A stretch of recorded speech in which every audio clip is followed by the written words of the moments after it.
आज जब हम पश्चिम एशिया की बात करते हैं तो इजराइल और ईरान का नाम दुश्मनों के तौर पर लिया जाता है।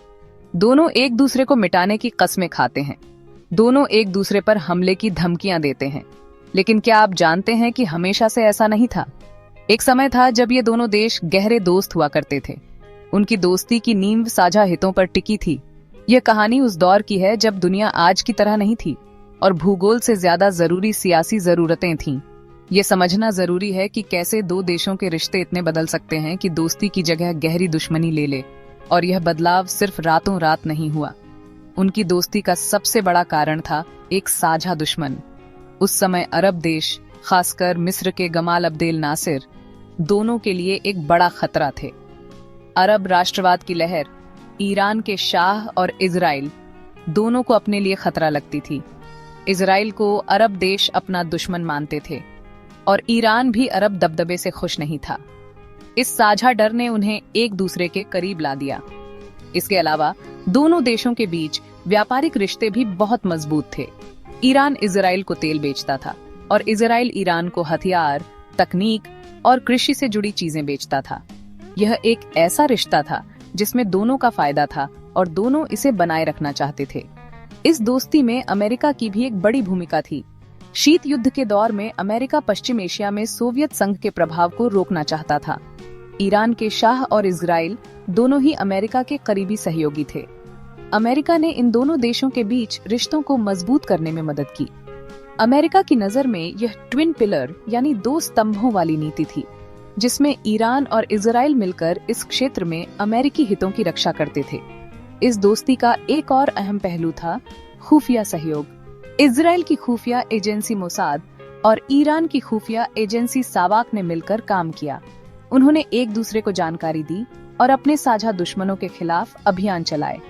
यह दोस्ती इतनी गहरी थी कि 1948 में जब इजराइल एक देश बना तो तुर्की के बाद ईरान दूसरा मुस्लिम बहुल देश था जिसने उसे मान्यता दी।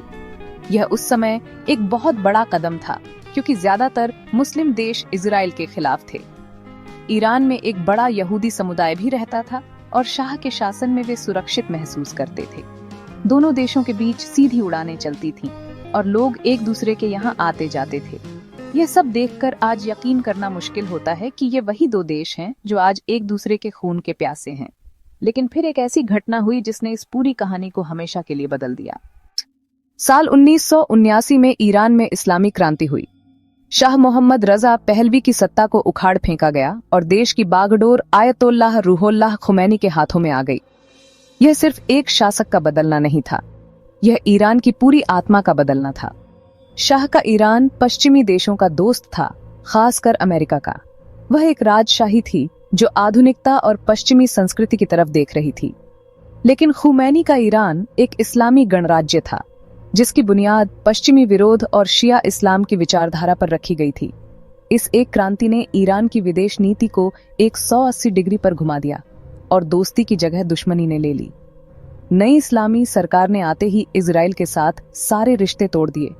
तेहरान में इजरायली दूतावास को बंद कर दिया गया और उसकी जगह फिलिस्तीनी संगठन को दे दी गई।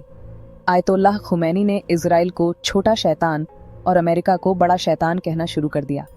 उनके लिए इजराइल पश्चिम का एक नाजायज एजेंट था जिसे मुसलमानों की जमीन पर बसाया गया था। शाह के समय की दोस्ती अब ईरान की नई सरकार के लिए शर्मिंदगी का सबब बन गई थी। ईरान ने इजराइल को मान्यता देना बंद कर दिया और उसे नक्शे से मिटाने की बात करने लगा। दोस्ती का हर निशान मिटाया जाने लगा। इस बदलाव का सबसे बड़ा कारण विचारधारा का टकराव था। ईरान की नई सरकार खुद को दुनिया भर के मुसलमानों का नेता मानती थी, खासकर शिया मुसलमानों का। उसकी नजर में फिलिस्तीनियों पर हो रहा जुल्म इस्लाम पर हमला था, इसलिए फिलिस्तीनी मुद्दे का समर्थन करना उसकी विदेश नीति का एक अहम हिस्सा बन गया। इजराइल का विरोध करना ईरान के लिए अपनी नई पहचान को मजबूत करने का एक तरीका था।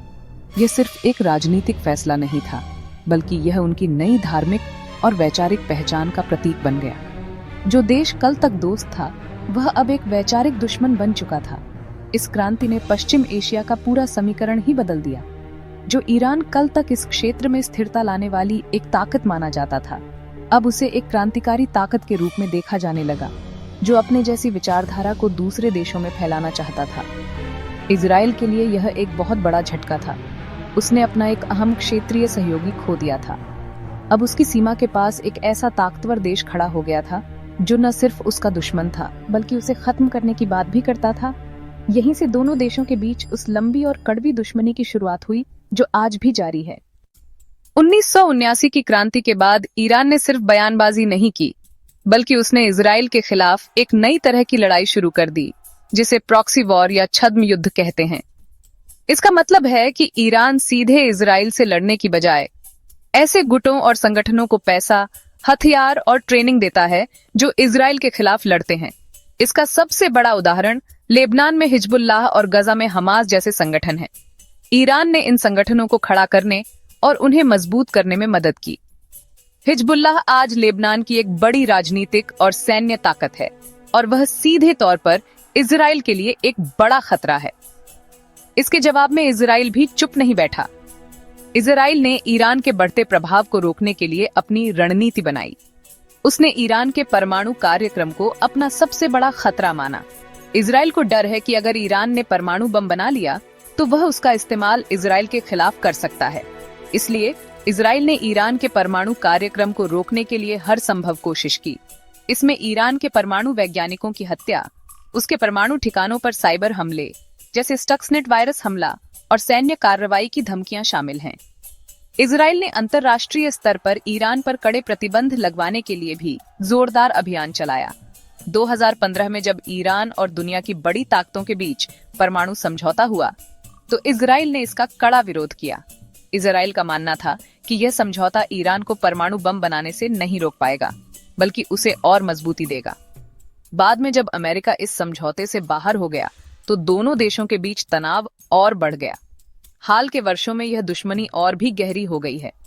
सीरिया में ईरान समर्थित लड़ाकों और इजरायली सेना के बीच अक्सर टकराव होता रहता है। इजराइल सीरिया में ईरान के ठिकानों पर हवाई हमले करता है ताकि ईरान वहां अपनी सैन्य मौजूदगी न बढ़ा सके। 2020 के बाद से यह तनाव और भी ज्यादा बढ़ गया है।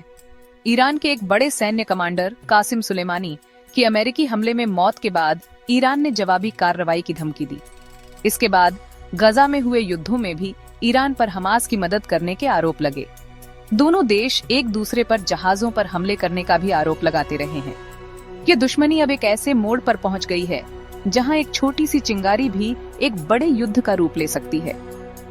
ये प्रॉक्सी वॉर अब धीरे धीरे सीधे टकराव की तरफ बढ़ता दिख रहा है जो पूरे पश्चिम एशिया के लिए एक बहुत बड़ा खतरा है। तो सवाल उठता है कि इस गहरी दुश्मनी की असली वजह क्या है? क्या यह शिया बनाम यहूदी की लड़ाई है? नहीं, ये उतना सरल नहीं है। इस दुश्मनी की जड़ें धार्मिक से ज्यादा राजनीतिक, वैचारिक और रणनीतिक हैं। सबसे पहली और बड़ी वजह है शासन और विचारधारा का बदलना। 1979 से पहले का ईरान और आज का ईरान दो अलग अलग देश हैं। शाह का ईरान पश्चिम का दोस्त था, जबकि आज का ईरान पश्चिम का विरोधी है।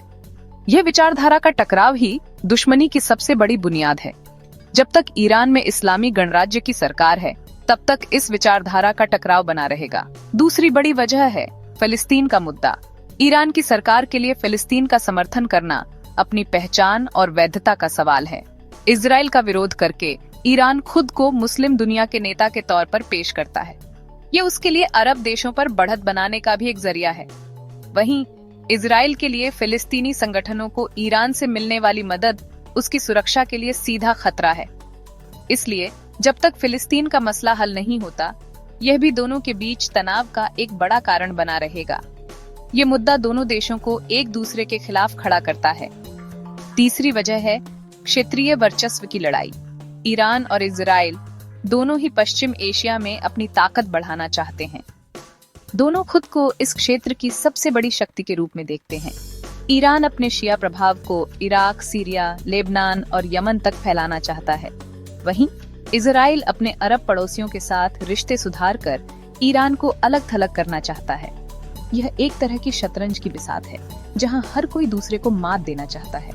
इस होड़ ने दुश्मनी को और भी गहरा कर दिया है, क्योंकि दोनों एक दूसरे को अपने रास्ते का सबसे बड़ा रोड़ा मानते हैं। और आखिरी और सबसे खतरनाक वजह है ईरान का परमाणु कार्यक्रम। इजराइल किसी भी कीमत पर ईरान को परमाणु हथियार हासिल नहीं करने देना चाहता। उसे लगता है कि यह उसके अस्तित्व के लिए खतरा है। वहीं ईरान कहता है कि उसका कार्यक्रम शांतिपूर्ण है। ये डर और अविश्वास का एक ऐसा चक्र है जो दोनों को युद्ध के करीब ले जाता है। संक्षेप में, ये दुश्मनी किसी एक कारण से नहीं, बल्कि इन सभी राजनीतिक, वैचारिक और रणनीतिक वजहों का मिला जुला नतीजा है।